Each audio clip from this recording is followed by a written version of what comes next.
गर्मियों का मौसम अपने चरम पर था। सूरज मानो आसमान से आग बरसा रहा था। जंगल के सभी पक्षी बारिश के आने का इंतजार कर रहे थे। कोकिला बहन, जिस हिसाब से गर्मी पड़ रही है, मुझे लगता है बारिश बहुत तेज आने वाली है। तुम सही कह रही हो पिंकी चिड़िया, बारिश तो अब पड़ने ही वाली है, लेकिन हमें अपने घरों का इंतजाम भी करना पड़ेगा। क्या तुमने ये बात सोची है? देखो कोकिला बहन, मैं तो बादल भैया से कह दूंगी कि मेरे घर के पास ज्यादा बारिश ना करे, क्योंकि मैं अपना घर नया नहीं बना सकती। पिंकी चिड़िया की बातें सुनकर कोकिला चुप कर जाती है और कुछ नहीं बोलती है। इधर चिंकू कबूतर कालू कौवे के साथ बैठकर भी बारिश की बातें कर रहा था। कालू भाई, जिस हिसाब से गर्मी पड़ रही है, मुझे लगता है बादल भैया से बात कर लेनी चाहिए कि वो कब बारिश कर रहे हैं। हाँ चिंकू भाई, चलो आज ही हम बादल भैया से बात करते हैं और बारिश के बारे में पूछते हैं और उनसे सलाह लेते हैं कि क्या करना चाहिए। हम ऐसा करते हैं, जंगल के सभी पक्षियों के पास जाते हैं और इकट्ठे होकर बादल भैया के पास जाएंगे। चिंटू कबूतर और कालू कौवा पिंकी चिड़िया और कोकिला के पास जाते हैं। उनसे कहते हैं, पिंकी चिड़िया और कोकिला बहन, आज मैं बादल के पास जा रहा हूँ बारिश के बारे में कहने के लिए। तुम दोनों भी बारिश से पहले अपने घर पक्के कर लेना, ताकि बारिश की वजह से घर में कोई नुकसान ना हो। चिंटू भाई, मैं तो बादल भैया से कह दूंगी कि मेरे घर के पास ज्यादा बारिश ना करे, क्योंकि मैं अपना घर पक्का नहीं करने वाली, क्योंकि मुझसे इतनी मेहनत नहीं होती। ये तुम क्या कह रही हो पिंकी? तुम्हारे घर के पास कम बारिश कैसे हो सकती है? बारिश तो सब घरों में बराबर होगी ना। जंगल में सब तरफ बारिश अच्छे से होगी। ऐसा नहीं होता है, सभी पक्षियों ने अपने घर पक्के करने हैं, तो तुम ऐसा कैसे कह सकती हो? देखो, तुम लोगों को मेरी चिंता करने की जरूरत नहीं है। मैं बादल भैया के साथ अपने आप बात कर लूंगी। चिंटू कबूतर बादल भैया के पास जाता है और उनसे कहता है, बादल भैया, तुम देख ही रहे हो जंगल में बहुत तेज धूप और गर्मी हो रखी है। सब पक्षियों का बहुत बुरा हाल है, तो तुम बारिश कब करने वाले हो? जल्दी जंगल में बारिश कर दो।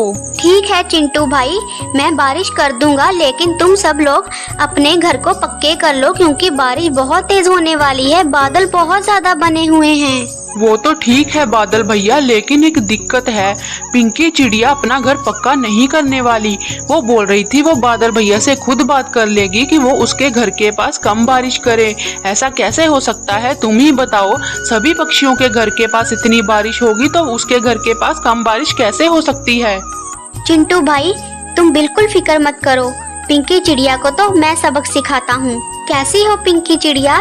तुम चिंटू भैया के साथ मेरे पास नहीं आई? बादल भैया, आप तो मेरे प्यारे भैया हो, तो आप मेरे घर के पास ज्यादा बारिश मत करना, क्योंकि मुझे अपना नया घर नहीं बनाना, ना ही घर को मजबूत करना है, प्लीज।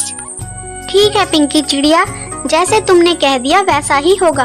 तुम्हारे घर के ऊपर बहुत ही कम बारिश होगी। अगले दिन पिंकी चिड़िया मीठे मीठे फल खा रही थी, तभी बादल ने आकर उसके ऊपर बारिश करनी शुरू कर दी। अरे बादल भाई, ये आप क्या कर रहे हैं? आप बारिश मेरे ऊपर क्यों कर रहे हैं? मैं तो भीग रही हूँ और कहीं भी बारिश नहीं कर रहे हो आप। बादल कुछ नहीं कहता है और चुपचाप पिंकी चिड़िया पर बारिश करता रहता है, जिसे देखकर पिंकी चिड़िया वहाँ से भाग जाती है। लेकिन बादल भी उसके पीछे पीछे आ जाता है और उसके ऊपर बारिश करता है। पिंकी चिड़िया अपनी सहेली टूनी चिड़िया के पास आती है और उससे मदद मांगती है। टूनी, देखो ना, ये बादल भैया तो मुझ पर ही बारिश करे जा रहे हैं। मैं कितना भीग चुकी हूँ, ये हट ही नहीं रहे हैं, मैं क्या करूँ? लेकिन टूनी चिड़िया भी कुछ नहीं कर सकती थी। थक हार कर पिंकी चिड़िया चिंटू कबूतर के पास ही चली जाती है। बचाओ मुझे चिंटू भैया, ये बादल भैया तो मुझ पर ही बारिश करे जा रहे हैं। देखो ना, मैं कितनी गीली हो गई हूँ, मुझे तो बुखार आ जाएगा।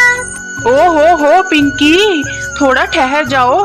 कहाँ है बादल और कहाँ है बारिश? हमें तो कोई बादल और बारिश नहीं दिखाई दे रहे। तुम पागल हो गई हो क्या? लेकिन तभी वहाँ बादल भैया आ जाते हैं और फिर से टूनी पर बारिश करने लग जाते हैं। देखो ना चिंटू भैया, अब आप खुद ही देख लो। बादल भाई, ये क्या है? तुम सिर्फ पिंकी चिड़िया पर ही बारिश क्यों करे जा रहे हो? क्योंकि चिंटू भाई, पिंकी चिड़िया ने ही कहा था कि मुझ पर कम बारिश करना, मेरे घर पर कम बारिश करना, तो मैं तो ऐसा ही कर रहा हूँ। मैं तो अपना काम कर रहा हूँ। हा हा हा। बस बस बादल भैया, मेरे हिसाब से पिंकी चिड़िया को अब अकल आ गई होगी और उसे सब पता लग गया होगा कि मेहनत करना कितना जरूरी है।